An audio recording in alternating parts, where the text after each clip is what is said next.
To understand a changing climate, scientists need sophisticated tools. So how do you develop advanced technologies to study essential aspects of the climate during a global pandemic? With teams socially distant, they're working from spare bedrooms and at tables in their backyard. It's tough. It's not easy to turn a wrench from home, but but we also work with some very clever and very innovative people who have figured out methodologies to actually to test things from home, like remotely.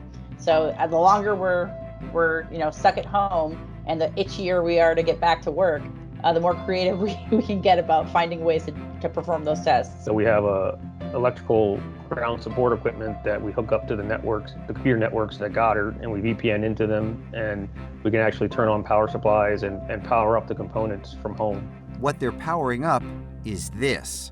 It's the spacecraft that headlines NASA's mission called PACE. From orbit, it will study Earth's oceans, biogeochemistry, ecology, the carbon cycle, aerosols, and clouds. PACE is a climate change observatory, and climate change continues even during the pandemic. So the mission's research goals can't wait.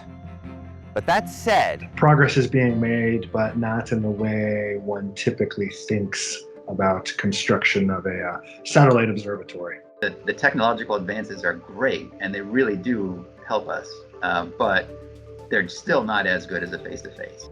It's been lovely being home with my wife and my daughter. Can't complain about that, but it's not the same as getting out to work and seeing everybody. There's going to be, probably a meaningful cultural shift in how a project of this size, somewhere between 400 and 500 people right now,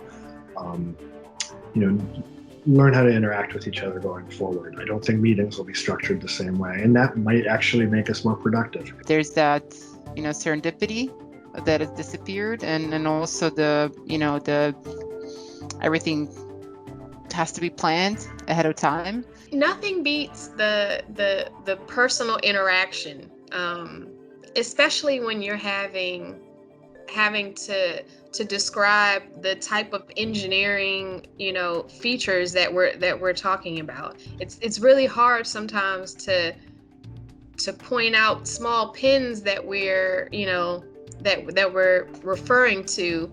We really have to be, face to face to show you, no, I'm talking about this specific one. Virtual meetings do not take over the importance of that. I think that, me and my co-lead have been equally as productive because we can do absolutely 100% of our work remotely. And I think that moving forward, it's gonna lend to, instead of just working remotely 1 day a week, maybe I try to do 2 days a week because it is really working out well.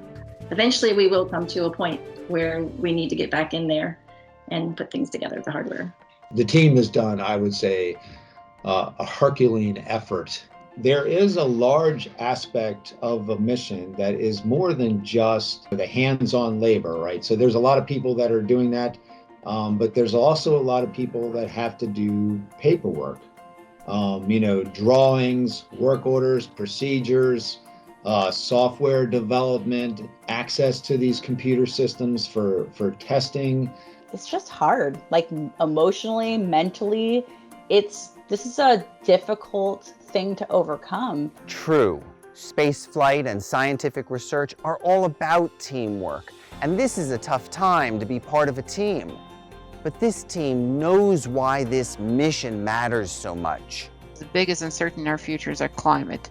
Understanding the ocean that controls large percentage of the climate behavior is crucial, and that's what PACE is going to bring us, better understanding of ocean that controls the climate that is pretty much our house. And that's why, pandemic or no pandemic, this team isn't slowing down.